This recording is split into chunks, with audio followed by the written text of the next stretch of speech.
Assalamualaikum warahmatullahi wabarakatuh.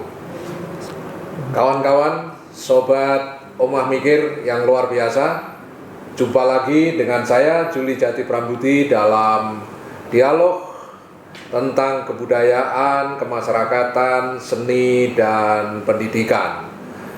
Kali ini saya akan bicara dengan seorang guru pendidikan seni budaya di sebuah SMA negeri yang keren di Surabaya, tepatnya adalah SMA Negeri 2 Surabaya.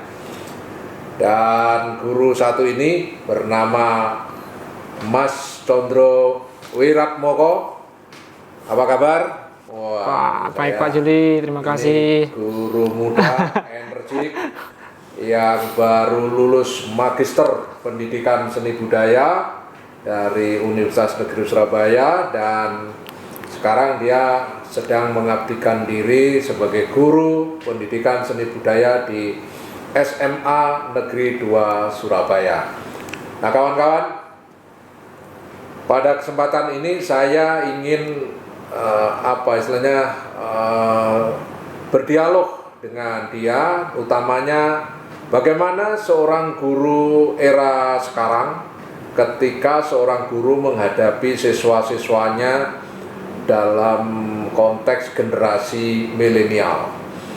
Apakah gurunya tetap berpandangan jadul? Jadi artinya guru ini tidak mengikuti perkembangan zaman sekarang. Ya, tapi saya lihat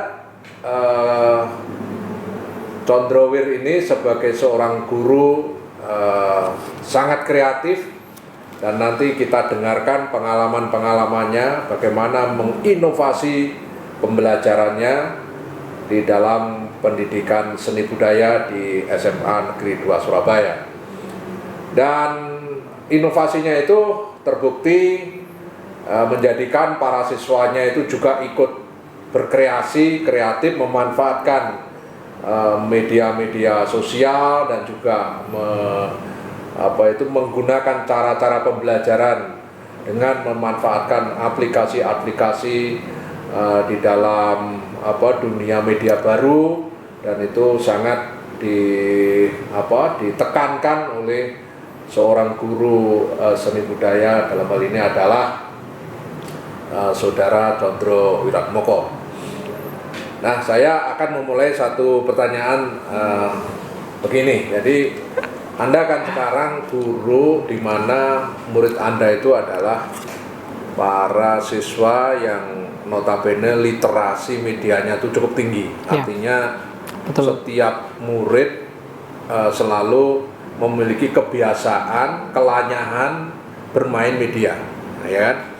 Nah, ketika Anda menghadapi situasi semacam itu, apa yang kemudian Anda bayangkan dan Anda ingin sajikan di murid itu? Apakah Anda mengikuti kebiasaan murid itu, atau Anda menyodorkan sesuatu, ya, dan kemudian murid Anda itu merespon karena kebiasaannya cocok dengan apa yang Anda sodorkan? Seperti apa tuh Pak, diceritakan? Jadi kalau misalnya sekarang ini, kalau misalnya berbicara masalah murid kemudian kategorinya lebih pinter daripada gurunya, itu banyak banget itu. Istilahnya tingkat literasinya sangat tinggi, di mana sumber belajar, kemudian perkembangan teknologi itu sangat memacu siswa itu untuk punya kreativitas sendiri. Nah, kalau misalnya berbicara terkait dengan pendidikan seni sekarang, kalau misalnya kita bandingkan mungkin dengan apa yang kita dapatkan di perkuliahan, ya mungkin itu agak sedikit berbeda. Jadi arahnya nanti kemana? Kalau misalnya kita sebagai guru kemudian hanya memberikan materi-materi yang sekiranya didapatkan dari mata kuliah, kemudian diberikan secara mentah-mentah untuk saat ini, karena memang ya tadi harus melihat bagaimana perkembangan siswa hari ini dengan potensinya, dengan kemampuannya, apa yang bisa dieksplorasi. Kebetulan saya mengajar ajaran teater yang teater juga bukan bidang saya. Jadi di awal-awal itu juga semuanya seni rupa, kemudian kok saya dengar juga ngajar film juga. Nah makanya itu yang saya eksplorasi. Jadi kalau misalnya yang film itu kan tidak ada di materi, istilahnya tidak ada di dalam mata pelajaran kan, istilahnya film itu. Tetapi film itu kan penggabungan dari seni teater sendiri. Jadi, tetapi bagaimana mengeksplorasi materi teater itu bisa eksplorasi terkait dengan dunia digital. Jadi saya melibatkan di situ bagaimana siswa hari ini bisa membuat semacam film pendek, karya-karya video yang kreatif tentunya. Nah, oleh karena itu saya terpacu. Bagaimana kalau misalnya arah teater ini lebih saya kolaborasikan ke dalam dunia perfilman itu. Nah, ternyata dari situ sangat menarik dari ide-ide kreatifnya, kemudian mereka menganalisis dari karya-karya yang sudah ada, karya-karya siswa dan sebagainya. Dari situ saya mencoba untuk bagaimana mengeksplorasi materi ini, apa yang model yang cocok. Akhirnya ketemu bahwa di situ saya membuat sebuah semacam pembelajaran berbasis project itu. Jadi setiap saya bagi kelompok-kelompok untuk diskusi dan sebagainya. Jadi sangat fleksibel banget ngajar seni untuk hari ini karena semuanya serba referensi itu ada gitu. Jadi kalau berbicara masalah visual, kita lihat di YouTube, kita lihat di internet itu sangat banyak. Tantangannya apa yang paling utama itu ketika Anda kayak semacam pengembangan kurikulum yang berbasis kekinian kan? Iya. Itu tantangannya apa? Tantangannya sebenarnya ya tadi kalau misalnya berbicara masalah kemampuan tidak semuanya bisa merata. Memang tidak merata kalau misalnya ya mungkin di sekolah yang saya ajar itu ya mayoritas punya peralatan dan sebagainya digital ya terkait dengan belajarnya yang lain-lain guru-guru yang lain. Karena kalau guru-guru yang lain ya istilahnya kalau sebatas eksplorasi materi di digital itu masih belum terlalu ini juga, tetapi paling tidak dengan sekarang ya itu sudah ada peningkatan. Tapi kalau lebih jauh bahwa pembelajaran itu bagaimana meningkatkan literasi siswa itu ya harus ditingkatkan. Makanya perlu ditingkatkan itu. Sebentar gini, jadi kalau kita mengajar pendidikan seni, ketika orang belum membiasakan diri dalam penggunaan media baru, maksudnya media baru itu media pertama berbasis digital dan itu dalam format online, jadi bisa disebarluaskan dalam media-media ya di internet ya. Jadi itu online langsung bisa diketahui oleh publik. Nah, kebiasaannya orang mengajar seni itu kan kebanyakan pengalaman motorik ya. Jadi mempraktekkan, misalkan menari, melukis, membuat patung, membuat keramik, lalu bermain teater ya dengan panggung dan sebagainya. Nah, ketika Anda mengajak siswa Anda memanfaatkan platform media baru, ya itu artinya kan ada proses perekaman, pengeditan dan seterusnya. Nah, itu tantangannya maksud saya itu di lingkungan sekolah sendiri, apakah ada ekstrakurikuler dan sebagainya. Suasana seperti itu tuh gimana? Iya, karena memang gini, kalau misalnya di lingkungan sekolah saya sendiri. Dan saya mengamati dari sekolah-sekolah yang lain yang otomatis yang di Surabaya ya, wilayah Surabaya khususnya ya. Jadi di situ di dalam sebuah kegiatan siswa itu tidak lepas dari dunia digital yang terkait dengan video, poster dan sebagainya itu menjadi aktivitas siswa hari ini. Tanpa diajari pun oleh seorang guru, mereka sudah membuat itu. Tetapi itu kan dalam lingkup kecil, organisasi, OSIS dan sebagainya, tidak semuanya merata gitu. Nah, saya berpikir bagaimana kalau kemampuan ini bisa dimiliki oleh setiap siswa. Paling tidak pengalaman ini bisa luaskan lagi gitu. Jadi tidak hanya sebatas anak yang mengikuti organisasi itu di dalam manajemen seni itu sendiri gitu. Itu dukungan orang tua misalkan ada nggak itu? Kan gitu biasanya kan butuh peralatan yang ada spesifikasinya, ada ya diperlukan yang lebih mutakhir lagi, artinya itu mengandung biaya, terus itu gimana orang tua? Kalau dari orang tua sendiri, istilahnya ya tadi kalau misalnya kebetulan di sekolah saya mayoritas peralatan itu ada, tetapi tidak semuanya Di memang sekolah yang dimiliki sekolah. dimiliki sekolah, ada lab dan sebagainya yang biasanya hanya tapi sementara ini anak-anak lebih nyaman menggunakan peralatannya sendiri. Nah, kalau misalnya tadi kenapa model pembelajarannya harus dibuat berbasis proyek, karena peralatan itu kan tidak merata. Jadi ketika dikelompokkan, misalnya siapa yang punya peralatan, nanti kan intinya saling membantu, saling belajar gitu. Jadi itu yang bisa dilakukan. Jadi tidak semuanya harus punya peralatan yang mampu, tetapi paling tidak ada beberapa anak gitu yang penting nanti bisa dibuat proyek gitu. Kayak gitu. Ya. Memang tantangannya kalau di sekolah itu sobat-sobat rumah mikir ya. Jadi guru itu seringkali sekalipun gurunya tuh sangat kreatif ya, punya strategi, punya inovasi di dalam pembelajaran. Yang saya lihat di lapangan itu seringkali terbentur oleh keterbatasan. Pertama oleh sekolah itu sendiri. Ya. Yang kedua juga soal manajemen di sekolah itu sendiri. Kadang-kadang belum tentu apa yang dilakukan guru yang inovatif itu oleh sekolah segera dipahami bahwa itu adalah inovasi. Ya, apalagi kalau itu menyangkut pendidikan seni. Ya, biasanya persepsi itu sudah miring duluan ketimbang melihat kebermanfaatannya dan dampaknya. Nah, ini seringkali terjadi benturan-benturan seperti itu.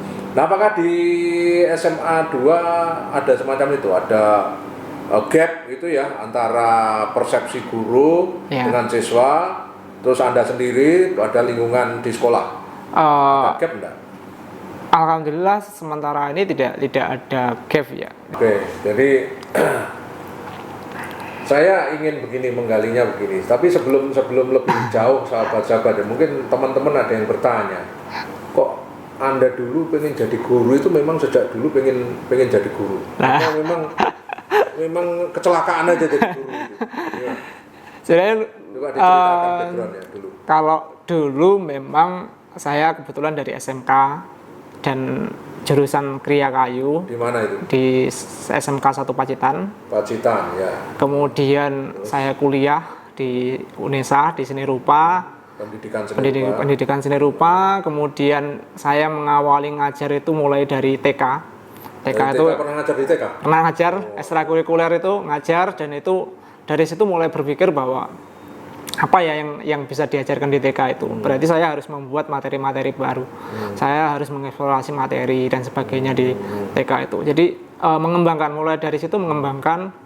Kemudian kalau nggak salah di semester 5 itu lucu ini, jadi saya ditawari ngajar di TK, ternyata saya ditawari ngajar di akademi yang ternyata yang diajar adalah guru-gurunya. Jadi saya pernah ngajar guru-guru PAUD se-Surabaya, sejumlah kurang lebih 106, dan itu dua angkatan itu. Padahal sebelumnya belum pernah punya pendidikan tentang PAUD. Iya, belum pernah. Langsung ngajar di PAUD. Iya, ngajar guru-guru PAUD. Jadi lucu. Ngajar gurunya? Gurunya itu. Wow. Bukan ngajar PAUD. Muridnya ya. Bukan ngajar. Pengalamannya dari yang di ekstrakurikuler setiap minggu itu. Kemudian ada kesempatan, lah kok malah ngajar gurunya PAUD. Di Surabaya, Akademi Sang Bunda dulu namanya. Jadi di situ saya juga ketika ditanya, "Siap ya Mas ngajar ibu-ibu?" Harus sabar gitu. Oh, ibu-ibu, saya kaget. Akhirnya saya memberanikan. Oh iya, siap. Langsung, apa yang harus saya siapkan? Nanti siapkan materi. Wah, dari situ saya berpikir, saya tanya-tanya materi apa yang untuk guru-guru PAUD. Nah, akhirnya saya teringat ketika saya ngajar di TK itu kan saya membuat materi-materi baru itu. Jadi di situ saya sampaikan bahwa guru itu harus istilahnya di dalam pembelajaran TK PAUD itu kita harus mengeksplorasi materi dan sebagainya. Dari situ terbentuklah. Makanya kan dari situ kan juga menjadi pengalaman ketika ngajar di SMA. Saya kan belum pernah punya pengalaman ngajar gitu. Di SMA itu belas sama sekali belum punya pengalaman ngajar. Ketika dihadapkan di SMA juga bingung. Saya mau ngajar apa ini? Tanpa berpikir harus ada inovasi dan sebagainya. Tetapi setelah mengamati lingkungan dengan siswa, dengan lingkungan belajar sendiri yang mendukung dengan segala aktivitasnya itu, saya mulai berpikir, apakah selamanya saya harus mengajar seperti ini? Pertanyaannya. Akhirnya kan tadi berpikir saya harus karena seni itu sebenarnya ada beragam, ada seni musik, ada seni teater, ada seni tari, ada seni rupa. Dan, apakah adil kalau misalnya saya hanya mengajarkan satu bidang gitu, tidak mencoba mengeksplorasi bidang yang lain gitu. Nah, namanya guru seni budaya. Karena seni budaya, namanya seni budaya. Kan kebetulan di SMA 2 itu semuanya guru seni rupa. Background pendidikannya seni rupa. Jadi ketika zona nyamannya guru itu ketika sesuai bidangnya kan ya sudah sesuai bidangnya, sesuai pakemnya, tidak jarang yang mau ke bidang yang lain. Dari situ ya tadi ya teater. Justru muncul kreativitas baru ya. Iya, karena di dalam teater itu kan saya bisa berbicara masalah interdisiplinnya kan dapat di situ. Semua aspek seni rupa ada, kemudian teaternya juga ada, musiknya juga ada. Jadi bahkan teater sastranya juga ada. Sastranya juga ada di situ. Itu Pak Juli. Nah, oke, jadi memang begini ya, pendidikan seni itu hakikatnya kalau ini secara teoritis memang pendidikan yang fungsinya itu untuk meningkatkan satu kreativitas. Ya, dan kenapa ke arahnya ke kreativitas ya, karena memang kreativitas itu memerlukan paling tidak 3 potensi yang ada di dalam setiap murid atau siswa itu berkembang, yaitu potensi berpikirnya, penalarannya, terus kemudian potensi apresiasinya atau perasaannya, cita rasanya, kemudian juga potensi keterampilannya, ya keterampilannya, atau dalam bahasa pendidikan itu disebut dengan psikomotorik. Nah, kreativitas itu 3-tiganya jadi satu. Jadi kreativitas tidak akan muncul kalau pendidikan itu hanya ditekankan pada aspek kognitif. Dia juga harus diimbangi dengan aspek cita rasa, juga harus diimbangi dengan aspek keterampilan teknis. Nah ini menjadi sangat sulit di pendidikan seni sesungguhnya, karena arah pendidikan seni itu memang hakikatnya pendidikan kreativitas. Yang nomor 2, pendidikan seni itu selain kreativitas kan pendidikan estetik, cita rasa estetik. Nah, estetik di situ bukan berarti maknanya terus jadi reduksi sekali menjadi karya seni, bukan itu. Ya, estetik itu adalah berlatih tentang harmoni, melatih tentang keindahan, cita rasa keindahan, ketertiban, keteraturan, ya. Jadi order. Jadi harmoni itu atau order atau apa namanya di dalam keindahan itu semua itu mengarah kepada tujuan pendidikan estetik. Jadi kalau siswa itu memiliki kepekaan estetik, akhirnya juga kepekaan kreatifnya juga akan muncul, karena juga kreativitas dan estetik itu sebenarnya tidak bisa dilepaskan. Kreativitas yang didasarkan pada estetika itu akan menjadi kreativitas yang lebih diterima, ya, karena dia lebih awet dan lebih merefresh yang menjadi kebutuhan manusia di dalam kehidupan itu.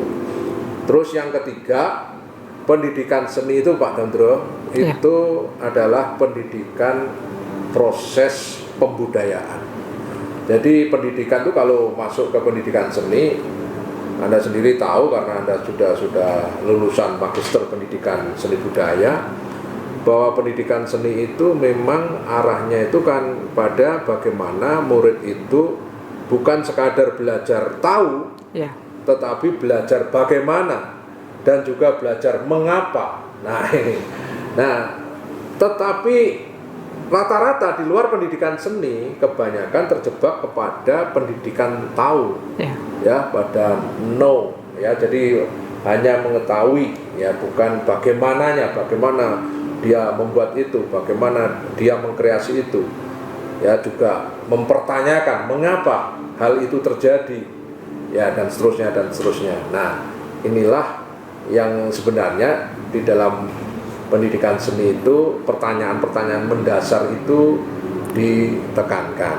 Nah, tetapi begini Pak Dandro, ada kelemahan yang dipraktekkan di teman-teman di sekolah-sekolah. Ya, mungkin Anda bisa kritik itu. Ya, artinya begini, rata-rata yang saya lihat di sekolah-sekolah, kawan-kawan yang mengajar pendidikan seni itu seringkali hanya bagi tugas. Jadi tugas, misalkan guru seni rupa menggambar bebas, kelakuan semacam itu sampai hari ini masih muncul. Jadi guru itu seolah-olah tidak ada desain pembelajaran yang tadi arah tujuannya itu pada pendidikan kreativitas, estetik, apalagi menyangkut proses kebudayaan atau pembudayaan itu. Nah, itu jauh dari itu. Nah, kalau saya lihat apa yang Anda lakukan, termasuk ketika Anda studi di S2, lalu menemukan satu inovasi pembelajaran dengan menggunakan software tertentu, lalu kemudian Anda mengaitkan dengan budaya lokal, yaitu disebut dengan batik, lalu siswa-siswa dengan cita rasa dan keinginan tahu yang tinggi, ya, itu kayak euforia dan sekaligus terhipnotis karena tekniknya tidak sulit karena dibantu dengan teknologi, ya, dan kemudian konten batik itu sendiri akhirnya pelan-pelan dipahami oleh siswa. Coba saya minta diceritakan ide dasar waktu Anda membuat inovasi tentang pembelajaran pengembangan motif batik kontemporer itu seperti apa? Awalnya gimana sih Awalnya itu kan materi batik itu sesuatu yang rasanya hampir setiap sekolah itu mengajarkan, tetapi mengajarkan dalam konsep yang sama, ya, dalam seperti biasa. Jadi membuat produk batik. Gitu. Di sekolah saya kebetulan juga ada batik cap, yang tinggal ngecap itu kan mudah kan. Tetapi dari situ yang saya amati bahwa di situ tidak efektif dari segi waktu terutama, karena di dalam seni budaya itu kan hanya dua kali 45 menit 2 jam. Makanya saya berpikir apa yang menarik dari sini. Kalau misalnya diajari membatik langsung juga dari hasilnya tidak maksimal.